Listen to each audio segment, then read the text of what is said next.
بسم الله الحمد لله وصلى اللهم على نبينا محمد وعلى آله وصحبه وسلم رب اشرح لي صدري ويسر لي أمري واحلل عقدة من لساني يفقه قولي فصح الله في فؤادي فلا أرضى من الحب والوداد بديلا فالرضا نعمة من الله لم يسعد بها في العباد إلا قليلا في قلبي مكان لكل طيف فكن الطيف مؤنسا أو ثقيلا السلام عليكم ورحمة الله تعالى وبركاته halkan waxaan rabaa inaan ka salaamo bulshaweynta Soomaaliyeed meel walbo ay caalamka ka joogto bulshada Soomaaliyeed ee sharafta iyo qiimaha iyo ciziga iyo sharafta uu Ilaahay subhanahu wa ta'ala uu siiyay ee ku hadla luuqadan aan ku hadlaya ama garanaya runtii qof walba oo Soomaali ah mar walba wuxuu isweydiiyaa ama qalbigiisa ku soo noqnoqonaysa inuu dhaho goorma laga yaabaa inaan arko Soomaali oo wada socota midaysan oo walaalo ah oo u istaaga dantooda iyo hadafkooda sababtoo ah Allah subhanahu wa ta'ala asaga ayaa naga dhigay ummad islaam ah ummad walaalo ah oo nagu mideeyay wax badan oo aan dadka kale aga duwanahay sidaa darteed runtii waxa maanta muuqata ummadda Soomaaliyeed inay u baahan tahay bulsho midaysan oo gacmaha ishaysta oo walaalo ah sidaa darteed waxa laga yaabaa inay isweydiin doonto tolo walaalka muxuu soo wadaa ama muxuu leeyahay waxaan channelkan ugu talagalnay runtii la dhaho bulsho midaysan sida aga jeedaan loogadan gadaasheeda ka muuqata waxay tilmaamaysaa ummadi wada socota wada jirto hal hadaf leh hal wadan ah taas unbaa waxaa lagu gaari karaa horumar iyo walaaltinimo iyo in aan u midowno cadowgeena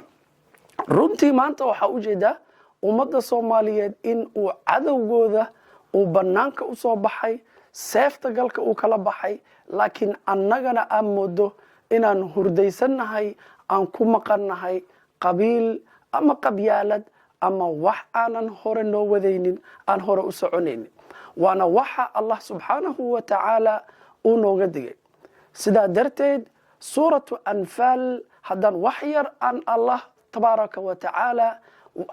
sida uu nabarayo quraankiisa aan ugu noqono suuratu anfaal aayadda 45 rabbi subhanahu wa ta'ala asagoo la hadlaya dadka mu'miniinta ah ayaa wuxuu nabarayaa sidii aan u walaaloobi lahayn iyo waxyaalaha aan iska ilaalin lahayn sidaa darteed buu rabbi subhanahu wa ta'ala wuxuu leeyahay wa atii'u allaha wa rasuulahu ilaahi ateeca subhanahu wa ta'ala iyo wa rasuulahu rasuulkiisa ateeca waa naqana Allah subhanahu wa ta'ala ateecidiisa macnaheedu waxa waaye inuu Allah tabaaraka wa ta'ala wixii uu amrayna aan qaadano wixii uu naga reebana aan ka harno sidoo kalena nabi Muhammad salawaatu rabbi wa salaamuhu alayhi waxa asagana uu noola imaaday oo uuna amray oo uuna faray asagana inaan qaadano lianna wuxuu nooga keenay waxyi Allah subhanahu wa ta'ala sidaa darteed buu Allah tabaaraka wa ta'ala wuxuu leeyahay wama ataakumur rasuula fakhuduhu wama nahakum anhu fantahu wuxuu nabiga uu idin amrana qaata waxa uu idin ka reebayna iskaga hara ummad islaama oo midaysan oo walaalo ah sidaa darteed buu Allah subhanahu wa ta'ala wuxuu leeyahay wa atii'u allaha wa rasuulahu ilaahi ateeca marka hore rasuulkiisana ateeca qodobka kale oo ilaahay subhanahu wa ta'ala uu na amrayo waa qodob aad u muhiimsan Allah tabaaraka wa ta'ala wuxuu leeyahay wala tanaazacu ha isqabqabsanina ha murmina iska ilaaliya muranka iyo dooda iyo waxyaalaha aanan faa'iidada keenaynin waxyaalaha dhaawici kara midnimada walaaltinimada iyo soomaalinimada dhaawici kara waxyaalaha dhaawici kara inaan midowno qodobka koowaad ilaahay subxaanahu wa tacaala wuxuu leeyahay ummadda islaamka ah macnaha iska ilaaliya waxa la dhaho tanaasuca isqabqabsiga waa stageka koowaad ay ka bilaabato marxaladda dib u dhaca inaad gadaal u dhacdo inaad fashilanto waa stageka uu ka bilowdo markaasuu allah subxaanahu wa tacaala wuxuu leeyahay walaa tanaazacuu ha murmina oo ha isqaqabsanina kadib wuxuu leeyahay haddaad sidaa samaysaan murankiina iyo isqabqabsigiina u bato maxaa dhacaya fatafshaluu inaan fashilanno waa midda aad moodo maanta aan taagannahay inaan fashilanno markaad fashilanto waxaad macnaha u dibcaysaa waxaad u tabar yaraanaysaa cadowgaagii oo macnaha meel walba joogo waa u tabar yaraanaysaa sidaa darteed buu allah wuxuu leeyahay marka walaa tanaazacuu fatafshaluu iska ilaaliya tanaasuca sida stageka labaad aadan u gudbin oo ah fashilka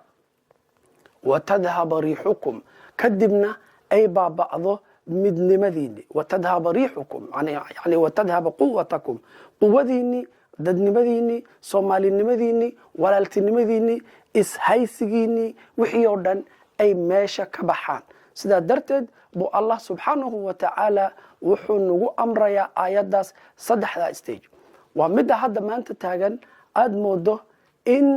ay soomaalidii noola qaybiyey qaybo iyo gobollo aada moodo in ay kala qaybsan yihiin xukuumado maamul goboleedyo aananba aada moodaysa marmarka qaarkiis markaad fiiriso in ay u eg tahay in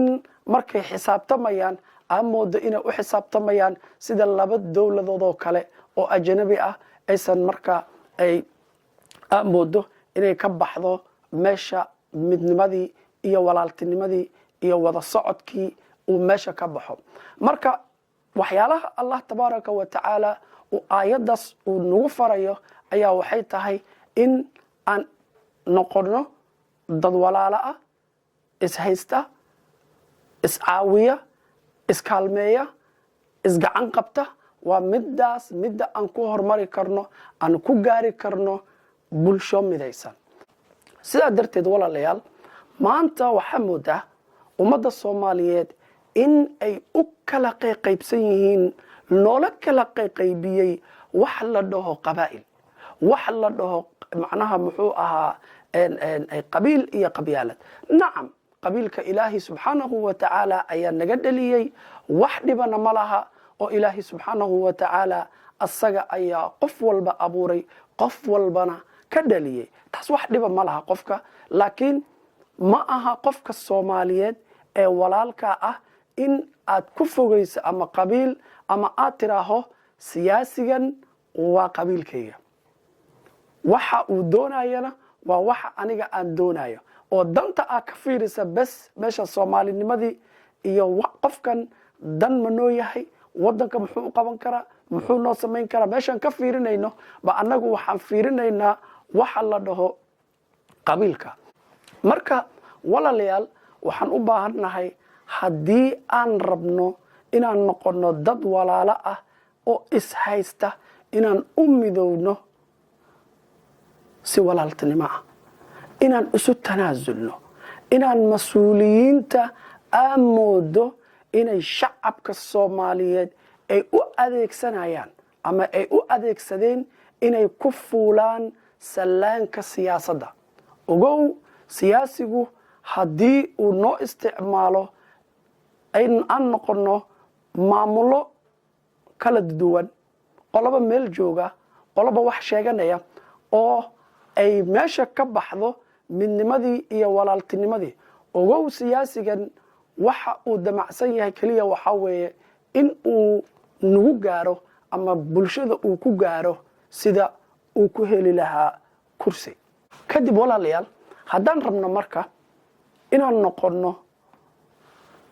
ummad la ixtiraamo caalamka ixtiraamo ayaga dhaxdooda ku wada nool sumcad iyo sharaf iyo karaamo haddaan nahay waa inaan meel iska dhignaa danta qaaska ah waa inaan meel iska dhignaa qabiilka waa inaan garab istaagnaa dowladayada Soomaaliyeed ee maanta joogta inkastoo xilligii doorashada iyo waqtigeeda u dhamaaday laakiin maanta wali waxaan haysanaa wax aanan hore loo haysanin dowladnimaan haysanaa bulshaanan marka haddaan rabno inaan helno bulsho walaalo ah oo midaysan waa in uu qof walba markaa u gartaa mas-uuliyadda saaran waxaa la leeyahay Soomaaliya maanta dowlad kama jirto okay yaa dhahay waxaa leeyahay ayagii dhaxdooda isle siyaasiyiintii baa isle nidaam kama jiro haddii la dhaho dowladii meesha kama jirto macnaheedu waxa waaye meesha waxa ka baxayo midnimadii meesha waxa ka baxaya muxuu ahaa amnigii hadda ay haysatay ummadda macnaha Soomaaliyeed amnigii yaraayo hadda ay haystayna meeshuu ka baxaya marka waxaana ka baxaysa meesha ula jeedadii Ilaahi subhanahu wa ta'ala ummadiba u aasay ummadi inay kala dambayso inay isxukunto oo ayaga dhaxdooda oo Ilaahi subhanahu wa ta'ala oo isku ilaaliyo sida darteed buu Quraanka wuxuu nabarayaa Allah tabaaraka wa ta'ala wuxuu leeyahay walawla daf'ullahi an-nasa ba'dhum bi ba'd lafasadat al-ardu walakinna Allaha dhu fadlin 'ala al-'alamin hadaysan ahaan lahayn Ilaahi subhanahu wa ta'ala bil aadanka dadka inuu isku ilaaliyo ayaga dhaxdooda inuu ayagu isku celiyo ayagu isku ilaaliyo ayagu macnaha ay isxukuma ayaga ay macnaha ay ismaamulaan hadaysan ahaan lahayn la fasadat al-ardu arladu dhan macnaha way fasahaadi lahayd marka walaalayaal marka hadaan rabno ummad walaala ah oo mid ah waxaan u baahanahay koow shacbun wahiid shacbi midaysan oo ka madax banaan qabyaalad ka madax banaan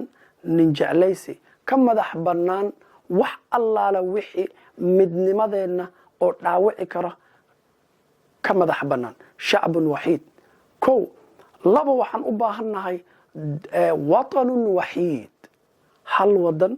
oo la dhaho Soomaali oo hal awood leh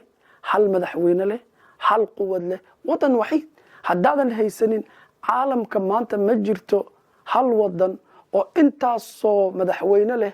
oo ayaga muxuu ahaa loo kala qaybiyay madaxweynayaal badan oo aanan midba midka kale aanan macnaha arki karin oo aan la fariisan karin waxyaalaha cajiibka ah waxa weeye oo lala yaabo waxa kamid ah markuu Ilaahi subhanahu wa ta'ala ayadii hore aan aga soo sheekaynay uu macnaha una tusayo stage-yada loo gudbayo oo Ilaahi uu leeyahay wala tanaazacu macnaha hamurmina ha isqabqabsinina marka la dhahay waxa lagu xijiyay wala tanaazacu fatafshalu hadad muranka iyo isqabqabsiga aad badisaan waxa imaanaya waxa la dhaho stage-ka la dhaho fashilka maanta bal fiiri walaalayaal soo ma taagnin ummadii Soomaaliyeed in caalamka la tuso inay fashilmeen inaan dhahno waa fariisanay waa kulanay waa isku imaanay waa wada hadalnay laakiin waxba meeshii waa ka soo bixi waayeen caalamka ay marka ay geliyaan wax la dhaho question mark ay saaraan ummadan ma tahay horto kuwa yaqaana inay ismaqlaan kuwa yaqaana inay isdhageystaan kuwa yaqaana inay isku tanaazulaan kuwa yaqaana danta qaaska intay meel iska dhigaan ay ka hormariyaan danta guud ee wadanka midnimada walaaltinimada dadka mas'uuliyiinta ah ee maanta taagan waxaan leeyahay Ilaahi subhanahu wa ta'ala ummadan ha looga cabsado aan ku raacno qofka wanaag iyo wadaniyad aan iska dhigno waxyaalaha takhallufka nagu sameynaya oo gadaal noo celinaya oo qabiilka ah oo aanan waxba taraynin oo nabigeena sallallahu alayhi wa sallam uu ku tilmaamay iskaga taga uu yiri qabiilka waa wax xun aanan waxba faa'iido ah aan ku jirin ba waxaan nahay dad muslimiin ah dad walaalo ah aan ku dadaalno inaan la shaqeyno macnaha dawladeena aan ku taageerno af iyo wax allaale wixii aan awoodno iyo adin intaba aan ku taageerno. waayo cidina nooma maqna, celna nooma qadna. waxaan aaminsanahay ummadda Soomaaliyeed oo gacmaha isqabsata inay gaari karto meel walba, inay gaari karto, sababtoo ah bulsho wada jirka unbay wax ku tahay. in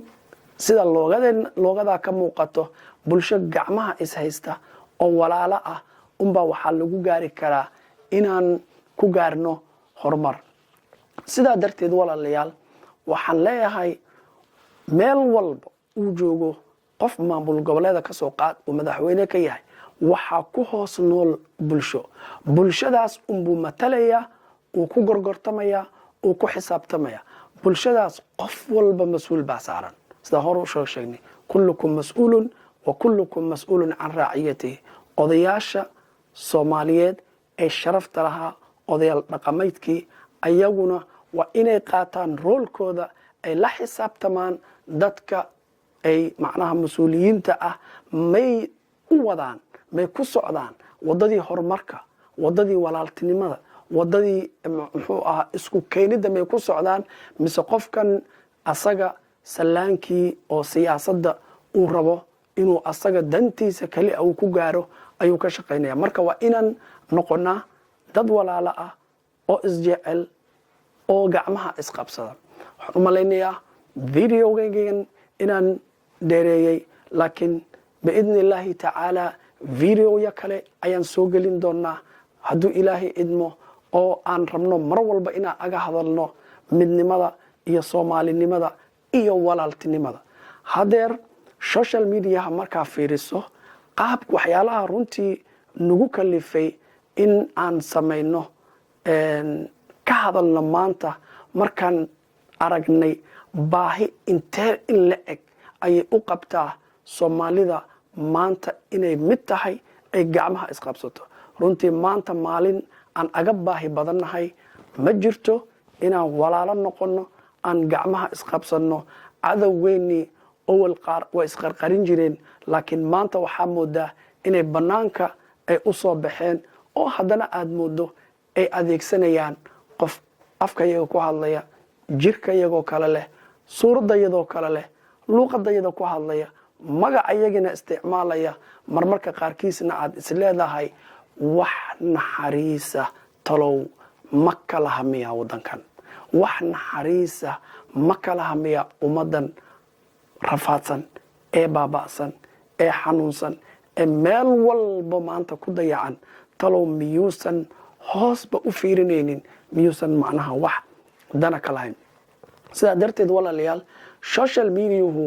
waa runtii waa aalad leh laba af. waxaa la dhahaa asayfu dalxadayn,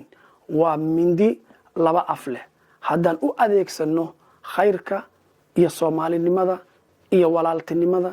iyo isjeceylka, haddaan u adeegsanana waan isticmaali karnaa. haddaan u adeegsano dhanka xun oo aad mooda hadda in loo badan yahayna, waxay noo keenaysaa, wayna dhaawacaysaa. marka waxaan leeyahay aan u istaagno, haddaan nahay dhalinyarada Soomaaliyeed, aan u istaagno waddankeenna.